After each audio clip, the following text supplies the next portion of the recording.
요즘 뉴스나 SNS를 보면 상사의 갑질, 직장 내 괴롭힘, 이런 일들이 발생되는 경우를 종종 접하게 되는데요. 얼마 전에도 있었죠. 피해자의 입장에서 상처가 정말 큰 일일 텐데 인간이 인간에게 상처를 입히는 일들이 왜 반복적으로 일어날까요? 그 이유는 자존감이 부족해서 그렇습니다. 오늘은 고전 소설 중에서 정말 유명한 소설 프랑켄슈타인의 두 주인공 빅터 프랑켄슈타인과 그의 피조물 괴물의 심리를 통해서 이번 주를 보내며 내 감정을 돌이켜보는 그런 시간을 가져보도록 하겠습니다.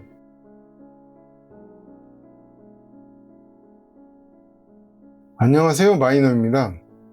오늘 소개해드릴 소설 프랑켄슈타인은 메리 셸리라는 천재 여류 작가의 소설입니다. 많이 아실 내용들이라 줄거리보다는 빅터 프랑켄슈타인과 괴물의 이야기를 통해 두 인물의 감정을 들여다보고자 합니다.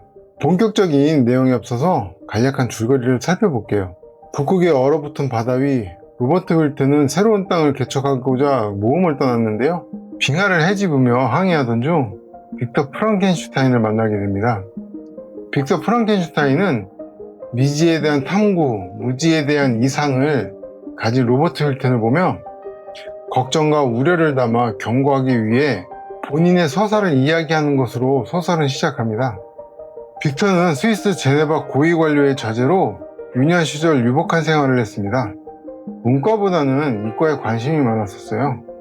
특히 연금술에 대한 관심이 대단했었죠. 17살이 되던 해 잉골슈타트 대학에 입학을 하게 되었죠. 대학에서는 자연과학과 생리학에 심취해 있었습니다. 그러던 중 생명의 원인을 깨우치게 되고 시체 거만실 등을 뒤져가며 재료를 수집한 뒤 창조 실험을 합니다. 잠도 제대로 자지 않을 정도로 실험에 몰두한 나머지 몸과 마음은 점점 피폐해져 가는데요. 2년 가까운 시간을 매달려 결국 새로운 종을 창조하게 됩니다. 이름 없이 괴물로 불리는 존재인데요. 소설 속에서는 또 다른 주인공이 됩니다. 막상 새로운 종을 창조하고 나니 외모에서 풍기는 공포와 역겨움에 빅터는 도망을 칩니다. 몸과 마음도 많이 상한 탓에 한참을 요양하면서 지내야 했죠. 그렇게 지내던 중 고향집에서 편지 한 통이 날아드는데요. 동생 윌리엄이 살해당했다는 비보였습니다. 빅터는 서둘러서 고향으로 돌아가게 됩니다. 고향에 도착해보니 저스틴이라는 하녀가 동생을 살해한 범인이라고 지목되어 있는 거예요. 하지만 빅터는 동생을 살해한 범인으로 괴물을 지목하고 확신을 합니다. 빅터는 저스틴을 구제하기 위해 적극적으로 나서보지만 저스틴은 결국 교수형을 당하게 되죠. 그런 일련의 사건을 겪은 빅터는 자책과 절망의 감정을 다스리기 위해서 알프스 계곡으로 여행을 떠나게 되는데요. 그 여행길 종반에 괴물이 빅터를 찾아와서 자신과 닮은 배우자를 만들어 달라고 요구를 하게 됩니다. 그 요구를 들어주면 인간들이 보이지 않는 곳에서 배우자와 같이 조용히 살겠다라고 제안도 하죠. 빅터 프랑켄슈타인은 한참을 고민 끝에 이를 수락하고 외딴 곳으로 넘어가 두 번째 여성 피조물을 만들게 되는데요. 만약에 이들이 번식을 하게 될 경우 인간 존재에 대한 위협이 될 수밖에 없다고 판단을 하게 됩니다. 그래서 그 여성 피조물을 다시 파괴하게 되죠. 이를 본 괴물은 분노하게 되고요. 빅터 주변의 인물들을 하나 둘 살해하기 시작합니다. 빅터는 이 괴물을 제거하기 위해서 북극까지 추격을 하게 됩니다. 그 과정에서 윌턴을 만나게 된 것이죠. 윌턴은 굉장히 쇠약한 상태였고요. 얼마 지나지 않아 죽음을 맞이하게 됩니다. 또 얼마 뒤 괴물은 빅터의 죽음 앞에 나타나게 되죠. 이런 얘기를 합니다. 나를 사랑해줄 존재를 만나고 싶은 헛된 바람을 가졌었고 이제는 지은 죄 때문에 가장 비천한 짐승보다 못한 존재가 되었다며 북쪽 끝까지 가서 스스로를 태워 죄가 되겠다고 사라집니다. 그리고 소설은 막을 내리게 되죠. 이 소설에서 이야기를 끌고 가는 두 주인공의 대표적인 감정 키워드를 두 가지 정도를 지금 꼽아볼 수 있을 것 같습니다.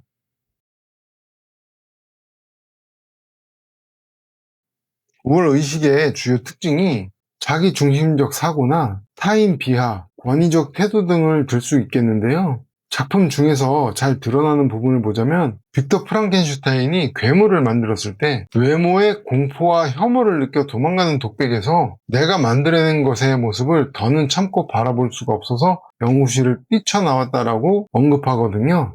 이때 창조자로서 우월감이나 타인 비하 등의 모습을 엿볼 수 있고요. 괴물이 빅터 프랑켄슈타인의 요구하는 장면에서 자기와 닮은 짝은 자기를 거부하지 않을 것이라는 확신을 가지고 있는데 빅터 프랑켄슈타인도 뒤에 언급하지만 그녀도 추론할 줄 아는 동물일 텐데 라며 계약을 거부할 수 있는 가능성도 배제하지 않죠. 괴물의 생각에서도 우월의식을 찾아볼 수 있는데요. 새로 태어날 여자 생명체와 비슷한 외모를 가지고 있다는 사실과 더 많은 경험을 쌓았다는 이유가 우월의식을 가지게 된 명분일 수 있을 것 같습니다.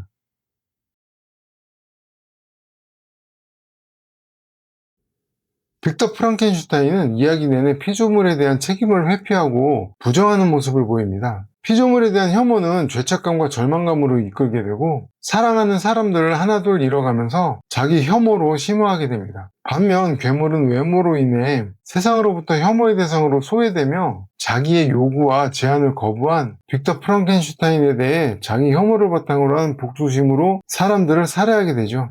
이 소설을 다 읽고 나서 가장 흥미로웠던 사실은 빅터 프랑켄슈타인을 돌고 있는 위성같이 괴물은 항상 주변에 존재했다는 사실입니다. 원하면 언제든지 만날 수 있었죠. 그런 상황적 요소라든가 각 캐릭터가 감정을 다루는 모습들을 보면 둘은 서로 닮았다는 생각을 할 수밖에 없겠더라고요. 같은 기차를 타고 가는데 서로 반대편 창가에 앉아 각자의 창밖 풍경을 보고 있는 모습이 연상되었어요. 지금까지 소설 프랑켄슈타인에 대해 대략적인 줄거리와 이야기를 이끌고 나가는 주인공 빅터와 괴물의 대표적인 두 가지 감정에 대한 이야기를 저의 의견을 곁들여서 한번 말씀드려 봤는데요. 우월의식과 자기 혐오는 자존감이랑 직접적인 연관성이 있습니다. 자기 혐오의 감정은 잠깐만 생각해 보더라도 자존감이 낮은 사람들에게 나타날 수 있는 대표적인 증상일 텐데요. 우월의식도 마찬가지입니다. 내면에 깊은 열등감이나 불안감을 가진 사람들이 이를 감추고 보상하려는 방어기제로서 우월의식이 발현될 수 있거든요. 그런 측면에서 보자면은 둘의 연관성이 깊다고 볼 수 있습니다. 여러분의 자존감은 안녕하셨나요? 소설의 자세한 내용을 알고 싶으시다면 읽어보기를 추천드리고요. 오늘 영상은 여기까지입니다. 무더운 날씨에 건강관리 잘 하시길 바라고요. 지금까지 마이너였습니다. 오늘 내용이 좋으셨다면 구독과 좋아요 부탁드립니다. 감사합니다.